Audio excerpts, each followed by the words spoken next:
आप बीती रहस्य के एक और खौफनाक एपिसोड में आप सबका स्वागत है। तो आज एक राजू नाम के लड़के की मैं एक ऐसी खौफनाक कहानी लेकर आया हूँ जो महाराष्ट्र के अंदर रहता था। उसके साथ ऐसा क्या हुआ उस ऑटो के अंदर जो वो बताते हुए इतना रो पड़ा। आइए जानते हैं इस कहानी में क्या हुआ था। तो राजू बताता है करीब 2016 की बात है।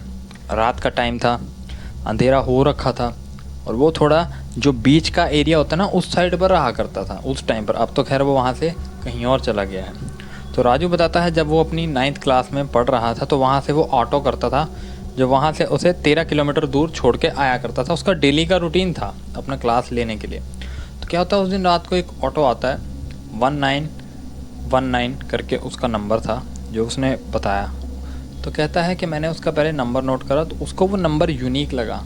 लेकिन क्या हुआ जब वो ऑटो रुका ना तो उसने आते ही सामने से पूछा कि तुमने इस जगह जाना है। वो हैरान कि इस ऑटो वाले को कैसे पता। वो ये सोच रहा हो सकता है मैं पहले भी इसके साथ गया हूँ या कोई पुराना बंदा है। तो उसने ज़्यादा बात ना सोच के उस ऑटो में बैठना बढ़िया समझा। तो वो ऑटो के अंदर बैठ चुका था। जैसे ही वो ऑटो के अंदर बैठा क्या होता है ऑटो में ना गेट्स लगे हुए थे उस टाइम पर। तो उसने ज़्यादा गौर किया नहीं था। वो गेट एकदम अचानक जब बंद हुए ना तब उसे थोड़ा थोड़ा समझ आने लगा कि ये अचानक कैसे है बंद हो गए। उस टाइम पे वो अपना फ़ोन में लगा हुआ था। तो वो बहुत ना हैरान हुआ। उसने देखा ऑटो के अंदर यार ऑटोमेटिक गेट ऐसा कैसे हो सकता है। तो वो भैया से पूछता है कि भैया ये गेट कैसे बंद है। तो वो उस टाइम कुछ जवाब नहीं देते। तो ऑटो चलता रहता बट उसने जहाँ जाना था वहाँ नहीं जाके वो बीच साइड एरिया में ऑटो मुड़ जाता है। वो जैसे ही मुड़ता है वो भैया के कंधे पे हाथ रखता है। तो भैया एकदम ज़ोर से बोलते हैं तुम चुपचाप बैठ जाओ, अब मैं जहाँ लेके जाऊंगा तुम्हें वहां जाना पड़ेगा।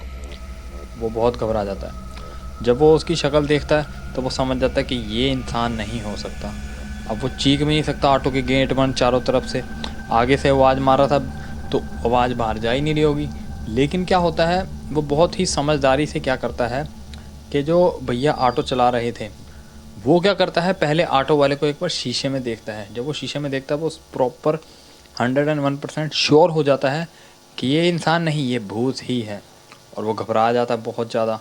फिर वो जैसे ही शीशे में देखता है उसे पता चल जाता है सब कुछ।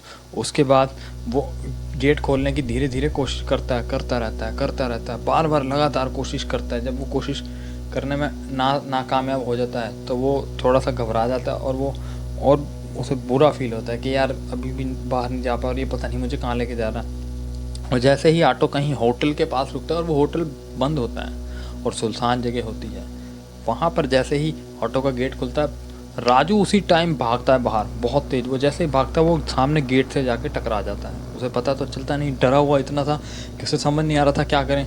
जैसे गेट से टकराता है वहाँ पे थोड़ा सा मतलब झूल सा जाता है, बेहोश सा होने लगता है। लेकिन वो अपने आप को संभालता है, पानी की बोतल बैग से निकालता है, मुँह पर छिट्टे मारता है और वहाँ से आगे जाने लगता है। तो वो जो रोड थी बहुत सुनसान थी और उसे पता ही नहीं चल रहा था कि वो कहाँ पहुँच गया है। वहाँ पर बहुत ज़्यादा खौफनाक आवाज़ें आ रही थी। वो बता रहा था कि कुछ जैसे कोई औरत रो रही हो, बच्चे रो रहे हो और जानवर बोल रहे थे बहुत ही ज़्यादा। मतलब उस होटल के आसपास, उस होटल का नाम तो खैर वो नहीं देख पाया क्योंकि उस टाइम अंधेरा भी था और उसे समझ भी नहीं आ रहा था कि मेरे साथ हो क्या रहा है। वो जैसे ही उसे समंदर की आवाज़ आती है वो कोशिश करता है कि एक बार उस तरफ जाया जाए। लेकिन उसे पता था कि इस टाइम रात को बीच पे कोई नहीं होगा।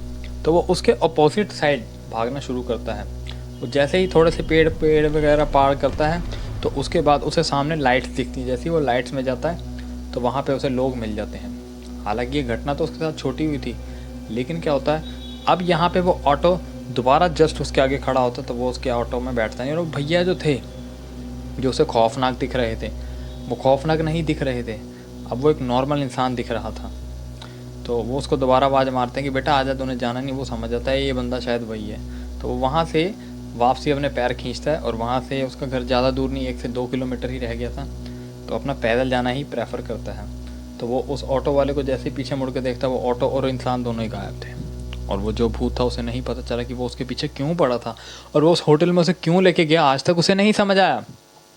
वो दोबारा उसने वहाँ पर आके तहकीकात करी, इंक्वायरी करी कि ऐसा कोई होटल है तो वो बता रहे ऐसा कोई होटल है ही नहीं।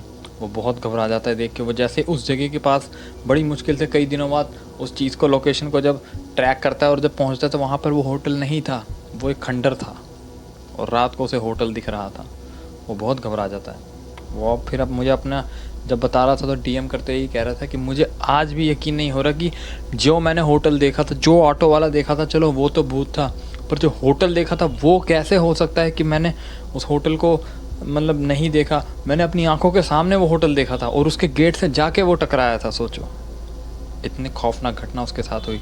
तो राजू ने मुड़ के कभी उस जगह के ऊपर आज भी बताता है पैर नहीं रखा जाके। कुछ टाइम तक वो देखता रहा, लेकिन वो जब डर गया तो उन्होंने वहाँ से शिफ्ट कर लिया था।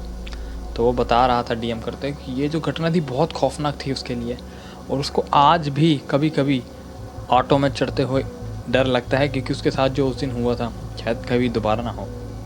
तो गाइस आप बीती रहस्य के एक और खौफनाक और बेहतरीन एपिसोड में मिलते हैं गाइस।